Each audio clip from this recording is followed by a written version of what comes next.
ಸ್ಥಳೀಯ ವಿಜಯನಗರ ಕ್ಷೇತ್ರದ ಶಾಸಕ ಎಚ್.ಆರ್. ಗವಿಯಪ್ಪನವರ ಹೇಳಿಕೆ ಹಾಗೂ ರಾಜ್ಯ ಮುಖ್ಯಮಂತ್ರಿ ಉಪಮುಖ್ಯಮಂತ್ರಿಗಳ ಹೇಳಿಕೆಗಳಿಂದ ಗ್ಯಾರಂಟಿ ಯೋಜನೆಗಳ ಕುರಿತು ರಾಜ್ಯದ ಜನರಲ್ಲಿ ಸಂಶಯ ಮೂಡತೊಡಗಿದೆ.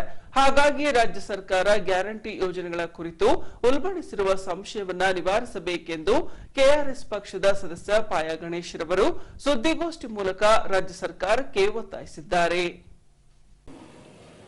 ನಾವು ಏರ್ಪಡಿಸಿರುವಂಥ ಈ ಒಂದು ವಿಷಯ ನಮ್ಮ ವಿಜಯನಗರ ಜಿಲ್ಲೆಯ ಮತ್ತು ವಿಜಯನಗರ 90 ವಿಧಾನಸಭಾ ಕ್ಷೇತ್ರದ ಮಟ್ಟಿಗೆ ಒಂದು ದೌರ್ಭಾಗ್ಯ ಅಂತಂದು ನಾನು ಭಾವಿಸ್ತೇನೆ. ವಿಜಯನಗರ 90 ವಿಧಾನಸಭಾ ಕ್ಷೇತ್ರದ ಶಾಸಕರು ಎಚ್.ಆರ್. ಗವಿಯಪ್ಪನವರು ಕಳೆದ ವಾರ ಆಡಿದಂಥ ಮಾತುಗಳು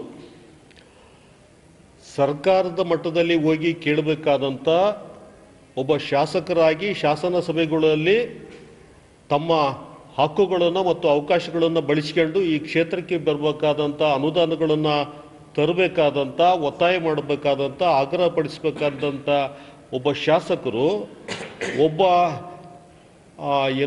ಯೂಸ್ಲೆಸ್ ಫೆಲೋ ಅಂತನೋ ಹಂಗೆ ಇಲ್ಲಿ ಯಾರ ಜೊತೆಗೋ ಕೂತು ಮಾತಾಡ್ತಾರ.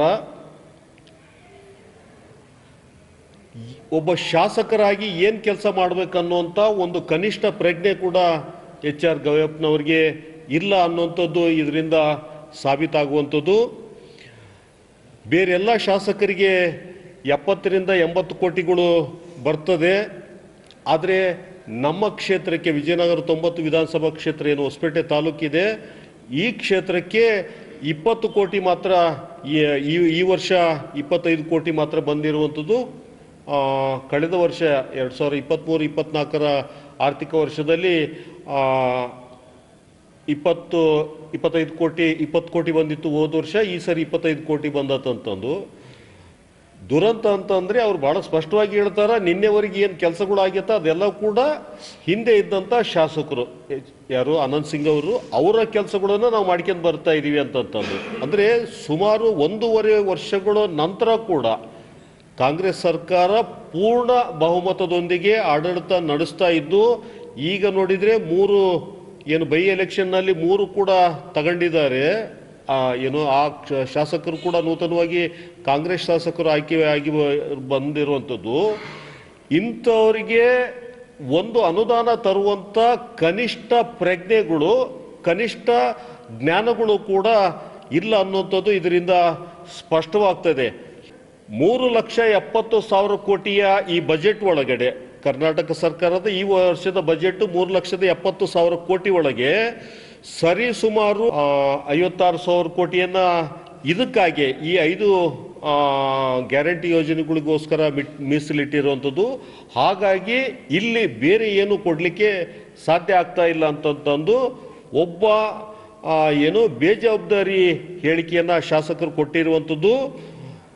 ನಾವು ಭಾಳ ಪ್ರಾಮಾಣಿಕವಾಗಿ ಮತ್ತು ಒಂದು ಗ್ರಾಸ್ ರೂಟ್ ಲೆವೆಲ್ ಒಳಗೆ ನಾವು ಆಲೋಚನೆ ಮಾಡ್ತಾ ಇರುವಂಥದ್ದು ಏನಂದರೆ 3,70,000 ಕೋಟಿ ಒಳಗೆ 3,70,000 ಕೋಟಿದು ಅನುದಾನ ಈ ವರ್ಷದ ಬಜೆಟ್ ಅಂತಂದು ಕರ್ನಾಟಕ ಸರ್ಕಾರ ಪ್ಲಾನ್ ಮಾಡಿರುವಂಥದ್ದು. ಅದ್ರೊಳಗೆ ಬರೀ 25 ಕೋಟಿ ಬರ್ತದಂದ್ರೆ ಇನ್ನು 3,69,975 ಕೋಟಿಗಳು. ಇದು ಸಾಮಾನ್ಯ ಮೊತ್ತ ಅಲ್ಲ.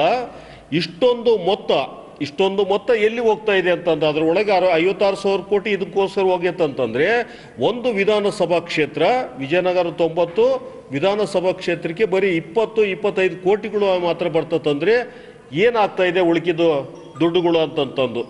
ಹಾಗಾಗಿ ಒಬ್ಬ ಶಾಸಕರಿಗೆ ಈ ಥರದ ಎಲ್ಲ ನಾಲೆಡ್ಜ್ಗಳನ್ನು ಇಟ್ಕೊಂಡು ಶಾಸನ ಸಭೆಗಳಲ್ಲಿ ಕೇಳುವಂಥದ್ದು, ಅವರ ಮುಖ್ಯಮಂತ್ರಿಗಳನ್ನು ಕೇಳುವಂಥದ್ದು, ಉಪಮುಖ್ಯಮಂತ್ರಿಗಳನ್ನು ಕೇಳುವಂಥದ್ದು, ಸಂಬಂಧಿಸಿದ ಕೆಲಸಕ್ಕೆ ಸಂಬಂಧಪಟ್ಟಂಗೆ ಆಯಾ ಸಚಿವರನ್ನು ಕಾಣುವಂಥದ್ದು, ಸಂಪುಟ ಸಭೆಗಳಲ್ಲಿ ಭಾಗವಹಿಸುವಂಥದ್ದು, ಅಲ್ಲಿ ಹೋಗಿ ತಮ್ಮ ಹಕ್ಕುಗಳನ್ನು ಮಂಡಿಸಿಕೊಂಡು ಈ ಕ್ಷೇತ್ರಕ್ಕೆ ಬೇಕಾದಂಥ ಏನೇನು ಕೆಲಸಗಳಾಗಬೇಕಾಗಿದೆ ಅದಕ್ಕೆಲ್ಲ ತರಬೇಕಾದಂಥ ಒಂದು ಹೊಣೆಗಾರಿಕೆ ಶಾಸಕರ ಮೇಲಿದೆ.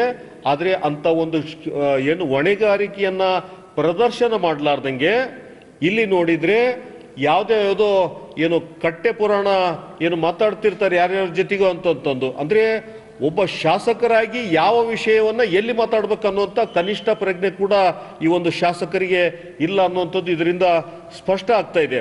ಹಾಗಾಗಿ ವಿಜಯನಗರ 90 ಏನು ಈ ವಿಧಾನಸಭಾ ಕ್ಷೇತ್ರ, ನಾನು ಈಗಾಗಲೇ ಬಹಳ ಸಾರಿ ಹೇಳ್ತಾ ಇದ್ವಿ, ಶಾಸಕರು ಗವಿಯಪ್ಪನವರು ಕೂಡ ಬಹಳ ಸ್ಪಷ್ಟವಾಗಿ ಹೇಳಿರುವಂಥದ್ದು, ಇದು ಏನು ಹಿಂದೆ ನಂಜುಂಡಪ್ಪ ವರದಿ ಪ್ರಕಾರ ಇದು ಏನು ಹಿಂದುಳಿದ ತಾಲೂಕಾಗಿ ಬರಬೇಕಾಗಿತ್ತು, ಆದರೆ ಇಲ್ಲಿ ಆರ್ಥಿಕವಾಗಿ ಚೆನ್ನಾಗೈತೆ ಅನ್ನೋಂಥ ಕಾರಣಕ್ಕೋಸ್ಕರ ಹಿಂದುಳಿದ ತಾಲೂಕು ಪಟ್ಟಿಯಿಂದ ತೆಗೆದ ಕಾರಣಕ್ಕೋಸ್ಕರ ಈ ಥರದ್ದೊಂದು ಆಗ್ತಾ ಇದೆ ಅಂತಂದು ಕರ್ನಾಟಕ ಸರ್ಕಾರದ ಇವತ್ತು ಏನು ಕರ್ನಾಟಕ ಸರ್ಕಾರದ ನೇತೃತ್ವ ವಹಿಸ್ಕೊಂಡಿರುವಂಥ ಸಿದ್ದರಾಮಯ್ಯ ಸರ್ಕಾರ ತಮ್ಮ ಒಂದು ಹಿಡನ್ ಅಜೆಂಡಾ ಮೂಲಕ ಬೇರೆ ಬೇರೆ ಸಚಿವರ ಬೇರೆ ಬೇರೆ ಶಾಸಕರ ಬಾಯಿಯಲ್ಲಿ ಇಂಥ ಒಂದು ಮಾತುಗಳನ್ನು ಆಡಿಸ್ತಾ ಇದ್ದಾರೆ.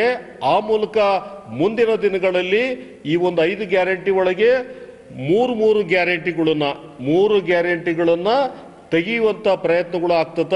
ಇಲ್ಲಿ ಬಹಳ ಸ್ಪಷ್ಟ ಅಂತ ಏನಂತಂದ್ರೆ ಅಲ್ಲಿ ದುಡ್ಡು ಹೊಡಿಲಿಕ್ಕೆ ಅವಕಾಶನೇ ಇಲ್ಲ. ಈ ಏನು ಅನುದಾನಗಳನ್ನು ಕೊಡ್ತಾರ ಈ ನೇರವಾಗಿ ಗ್ಯಾರಂಟಿಗಳು ಸಂಬಂಧಪಟ್ಟವರಿಗೆ ಪ್ರಯೋಜನ ಬರ್ತದ. ಬೇರೆ ಬೇರೆ ಅನುದಾನಗಳು ಅಂತಂತ ಬಂದ್ರೆ ಒಂದು ರಸ್ತೆಗೆ ಒಂದು 50 ಕೋಟಿ ಅಂತಂತ ಬಂತಪ್ಪ ಅಂತಂದ್ರೆ ಅಲ್ಲಿ ಕಮಿಷನ್ಗಳನ್ನ ಪಡಿಲಿಕ್ಕೆ ಇರ್ತತ.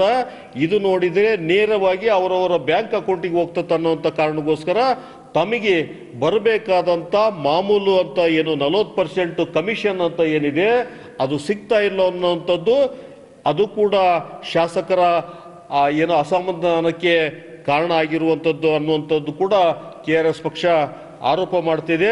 ಇದನ್ನು ದಯವಿಟ್ಟು ಕರ್ನಾಟಕ ಸರ್ಕಾರ, ಸಿದ್ದರಾಮಯ್ಯ ಸರ್ಕಾರ ಈ ಬಗ್ಗೆ ಸ್ಪಷ್ಟವಾದಂಥ ಏನು ಒಂದು ಅಧಿಸೂಚನೆಯನ್ನ ಹೊರಡಿಸಬೇಕು. ಇದು ಭರವಸೆಗಳನ್ನು ನಿರಂತರವಾಗಿ ಈ ಅವಧಿಯಲ್ಲಿ ನಿರಂತರವಾಗಿ ಕಾಪಾಡಿಕೊಂಡು ಬರ್ತೇವೆ ಅನ್ನುವಂಥ ಭರವಸೆಯನ್ನ ಕೇಂದ್ರದ ACA ಪಕ್ಷದ ಕೇಂದ್ರದ ಏನು ಮುಖಂಡರು, ರಾಷ್ಟ್ರೀಯ ಮುಖಂಡರುಗಳು ಭರವಸೆ ನೀಡಬೇಕಂತಂದು ಈ ಮೂಲಕ KRS ಪಕ್ಷ ಆಗ್ರಹಿಸ್ತದೆ.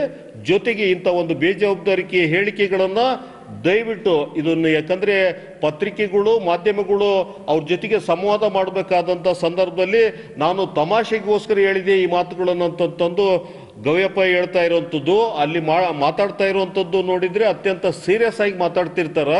ಆ ಹೇಳಿಕೆಗಳನ್ನು ಕೊಡಬೇಕಾದ್ರೆ ಅದ್ರ ಬಗ್ಗೆ ಪ್ರಶ್ನೆಗಳು ಎದ್ದಾಗ ಈಗಾಗಲೇ ಅದಕ್ಕೆ ಸಂಬಂಧಪಟ್ಟಂಗೆ ಕರ್ನಾಟಕ ಸರ್ಕಾರದಲ್ಲಿ ಯಾರ್ಯಾರು ಮಾತಾಡ್ತಾ ಇದ್ದಾರೆ ಗೊತ್ತಿಲ್ಲ.